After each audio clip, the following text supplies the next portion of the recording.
No Irã, milhares de pessoas se reuniram hoje na capital Teherã, justamente para marcar os 37 anos da morte do fundador da República Islâmica, o Ayatollah Khomeini.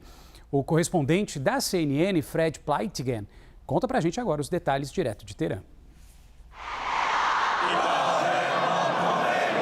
We're at an event here in Tehran to mark the death of the founder of the Islamic Republic of Iran, Ayatollah Khomeini. And as you can see, a lot of people have turned out here to pay their respects. Now, in this year, as Iran is in this conflict with the United States, of course, this event also has a special meaning for the people who have come here. There's a lot of people that we are seeing who are waving red flags that say revenge on them. Because, of course, there are still a lot of people here who want revenge for the killing of Iran's supreme leader, Ayatollah Ali Khamenei, and that's also something that was voiced here by the crowd. We don't trust America. Never. Ever. There is no reason for the Islamic Republic of Iran to grant concessions. We have no reason to back down from our position. We were not defeated in war, nor have we been defeated in diplomacy. We demonstrated that we are capable of resisting and that we are highly resilient. At the same time, of course, the context that all of this happens in is extremely important. There are talks that are going on between the U.S. and Iran where both sides say they are trying to get to a memorandum of understanding that would then pave the way for broader peace talks to try and end the war between Iran and the United States for good.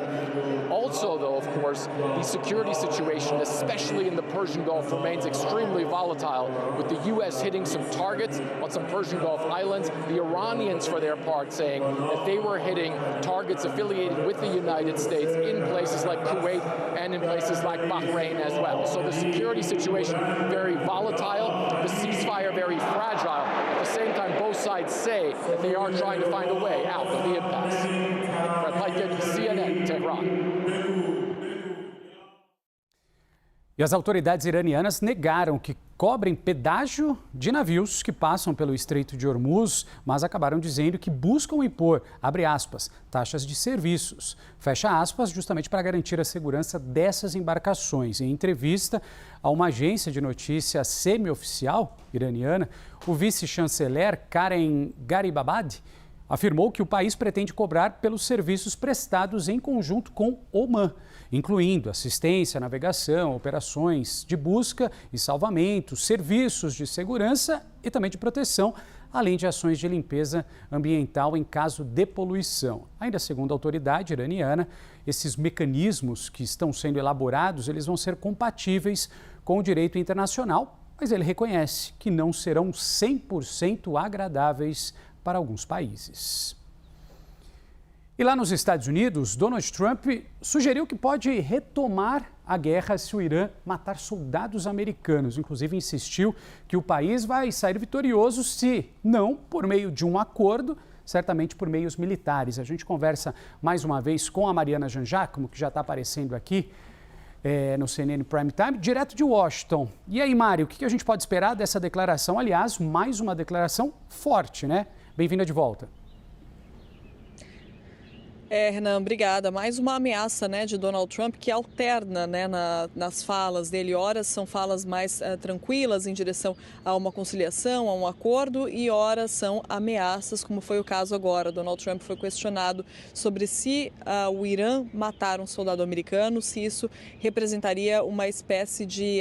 se isso ultrapassaria algum limite, cruzaria alguma linha, e ele disse que acha que esse seria um ótimo motivo para retomar os ataques contra o Irã, que faria isso muito rapidamente. São falas, Renan, que vem depois de ataques entre Israel e o Hezbollah, mesmo depois de um acordo, do anúncio de um acordo entre Israel e o Líbano, ou seja, falas que já vêm no momento tenso, no momento em que os ataques vêm acontecendo, ataques também dos Estados Unidos no Irã e do Irã contra regiões ali, contra países ali da região também. Então, tudo isso demonstra que a situação continua extremamente complicada, continua dramática, apesar das falas de Donald Trump sobre os Estados Unidos ganharem a guerra, sobre um acordo. E ele mesmo, apesar de falar isso, volta também a fazer ameaças, né? Então é aquela incerteza que Donald Trump deixa no ar desde que começou essa guerra. Desde que começou a guerra, ele teve muita dificuldade em justificar para as pessoas aqui nos Estados Unidos o porquê de estar fazendo isso agora, o que os Estados Unidos ganhariam exatamente com essa guerra, quanto tempo a guerra duraria, quais eram os objetivos. Ele teve essa dificuldade desde o começo e agora segue assim, né? Segue assim com a guerra se arrastando e com muita incerteza no ar e, claro, custos, né? Custos humanos, pessoas morrendo, pessoas feridas, custos financeiros para o mundo, né? Pela crise de combustíveis, é claro, e aqui nos Estados Unidos para o próprio Donald Trump, custos políticos, porque a aprovação para essa guerra é cada vez menor, Renan. Obrigado, Mariana Janjacomo, conversando com a gente ao vivo de Washington. Te agradeço pelas informações.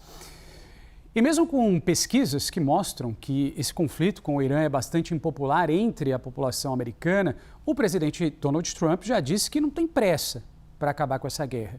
Mas as eleições de meio de mandato estão se aproximando, a gente relembra, né? E acontecimentos recentes aumentam as chances do Partido Democrata nessa disputa pelo Senado.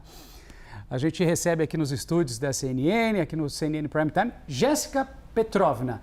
Primeira vez que a gente conversa, né, Jéssica? Tudo bem? Bem-vinda. Tudo bem, Renan? Boa noite para você, boa noite para quem está nos assistindo. Renan, Mariana Janjacomo vinha falando sobre essa pressão sobre o presidente Donald Trump para encerrar logo essa guerra contra o Irã. E embora Trump tenha dito esses dias que não está preocupado com as eleições de meio de mandato, os republicanos estão e os democratas estão vendo nessas eleições uma possibilidade de reverter o controle que os republicanos têm sobre o Congresso americano. Agora, eu queria trazer para a gente, Renan, o cenário especificamente do Senado. Porque para ganhar o Senado, a gente tem aqui um mapa possível. É claro, né, nesse jogo de tabuleiro, que são as eleições americanas, existem vários caminhos. Um dos caminhos para os democratas conseguirem a maioria no Senado são 35 cadeiras em disputa, sendo 22 delas controladas hoje pelos republicanos. E os democratas precisam virar 4 cadeiras para garantir esse controle do Senado. Um caminho possível seria virar 2 desses estados aqui, onde o Donald Trump teve uma margem muito expressiva de votos na eleição de 2024. Então, o Texas, por exemplo, o Trump ganhou com 14 pontos sobre o Joe Biden. Iowa, 13 pontos, Alaska também, Ohio, 11 pontos. E aí, o que os democratas estão observando recentemente são alguns acontecimentos que eles estão olhando e pensando, opa, pode ser que a gente tenha uma chance aqui. No caso do Texas e de Iowa, esses acontecimentos são as primárias, aquelas eleições que eles fazem para decidir os candidatos. Nesses 2 estados aqui, Renan, ganharam candidatos do Partido Democrata que eles consideram bastante competitivos. Um destaque é no Texas, o James Talarico. Ele é um jovem democrata, ele é um jovem cristão, tem esse perfil religioso e ele conseguiu ali um apoio, conseguiu capitalizar aqueles democratas que estavam insatisfeitos com o próprio partido, que achavam que o partido deveria ter um perfil, alguém de perfil mais incisivo para enfrentar o Donald Trump. Então ele é uma figura jovem em ascensão no partido e ele vai enfrentar do lado republicano o Ken Paxton, que é atualmente o procurador-geral do estado. Ele é bastante ligado ao Donald Trump, inclusive venceu essa primária republicana com o apoio do Trump, é muito ali ligado ao movimento MAGA, Make America Great Again, à repressão à imigração e por tudo isso é uma figura muito polêmica. Então, ele é o candidato que os democratas queriam enfrentar nessa disputa. A mesma coisa em Iowa, os democratas têm um candidato que eles consideram bastante competitivo, ele foi um atleta paralímpico e ganhou como deputado num distrito onde o Trump também foi eleito. Então isso é um sinal também que os democratas observam. E aí, Renan, um outro sinal vem das pesquisas. Tanto das pesquisas que eles fazem umas pesquisas meio abstratas, que são muito mais para ver o humor do eleitorado do que para testar um candidato especificamente. Então, eles vão lá e perguntam, você votaria num candidato democrata ou num candidato republicano? E algumas dessas pesquisas passaram a indicar uma vantagem maior para os democratas. Numa pesquisa do New York Times com Siena College, os democratas chegam a abrir 11 pontos de vantagem nessa pesquisa, nesse cenário ali abstrato. Então, isso é um outro sinal que os democratas estão de olho. E aí tem também, Renan, as pesquisas nesses estados. É claro que as pesquisas estaduais a gente tem que ler com cautela, porque elas não costumam ser tão precisas quanto as pesquisas para a eleição nacional, principalmente numa disputa para o Senado, né? A gente vê aqui no Brasil também, é difícil que a pesquisa para o Senado acerte, mas aqui no Texas, um estado de tendência republicana, onde o Trump ganhou com 14 pontos, o James Salarico, esse candidato democrata que eu vinha falando, abriu 8 pontos de vantagem.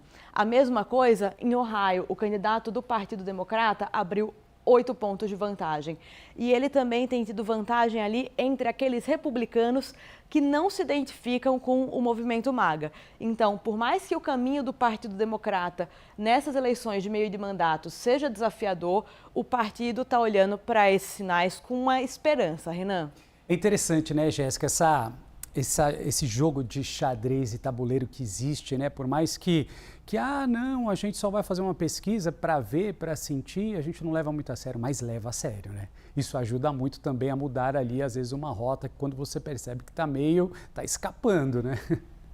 Exatamente, essas pesquisas também vão ditando o humor do eleitorado, né? Jéssica Petrovna, nossa editora de assuntos internacionais aqui conosco no CNN Prime Time. Obrigado pelas informações, por todas essas explicações. A gente segue aqui para te contar porque na outra frente dessa guerra entre Israel e o Hezbollah, eles continuam trocando ataques poucas horas depois do novo anúncio de cessar fogo. A ONU denunciou que um soldado da missão de paz no Líbano foi morto e outros 2 acabaram ficando feridos em meio a esses ataques. Israel afirma que não vai mais retirar as tropas em território libanês e continuou atacando e vai continuar, segundo eles, o sul do país. Combatentes do Hezbollah também abriram fogo e um soldado israelense foi morto na região.